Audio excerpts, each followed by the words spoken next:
Salut à tous, c'est Bayard, on a craqué. On a voulu lâcher le micro, on est allé supporter les basketteuses, comme vous avez pu le voir. On savait qu'il allait se passer quelque chose parce qu'on les suit depuis le début de la compétition. On a voulu voir ce que ça a donné et regarder le résultat. On va être à fond derrière elle pendant 40 minutes et je peux vous assurer que le stade olympique va entendre notre voix crier très fort pour la France. Allez bleu! And I swear this is true and I owe it all to you.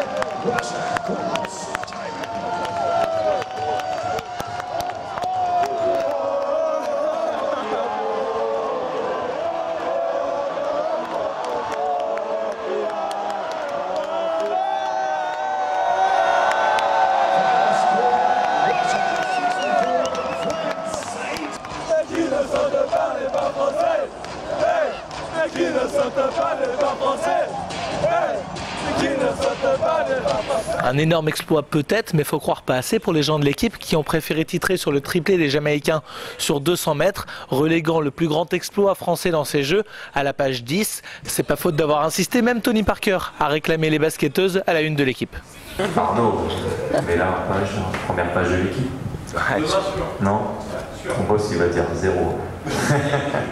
Être en une du journal, tous les athlètes en rêvent. Et on leur a donc demandé quel titre ils aimeraient voir le lendemain de leur sacre. Enfin le Graal. Nieto en or. Allô la Terre, ici les handballeuses. Bleu, blanc, rouge et puis avec nos photos dessous. Je me souviens en 2003 c'était renversante mais je sais pas, enfin. Si je le disais maintenant, je pense que ce serait pas si fou que ça en fait. Donc il vaut mieux que je laisse mon instinct me guider et on verra bien. Je pense qu'il faut espérer être le seul Français médaillé d'or pour avoir la première page, la une. Enfin peut-être avec un point d'exclamation, ça fait 20 ans qu'on l'attend à l'EPOM, donc peut-être ça pourrait être drôle. Quand j'étais champion du monde junior, le titre qui était paru c'est La Rose sur le toit du monde et ça me plaisait, c'était pas mal. Alors La Rose sur le toit de l'Olympe, on va changer un peu. 20 ans et déjà un premier titre, quelque chose comme ça. Sinon, retour sur Terre, la France est toujours bloquée à 8 médailles d'or depuis maintenant une semaine. Renaud Lavillenie sera-t-il enfin celui qui débloquera le compteur et ramènera la 9e médaille tant espérée au Club France? C'est une discipline très aléatoire, la perche, même si l'hyper favori, on a vu lors de ces 2 dernières sorties que ça pouvait s'enrayer. Et un concours olympique reste un concours olympique.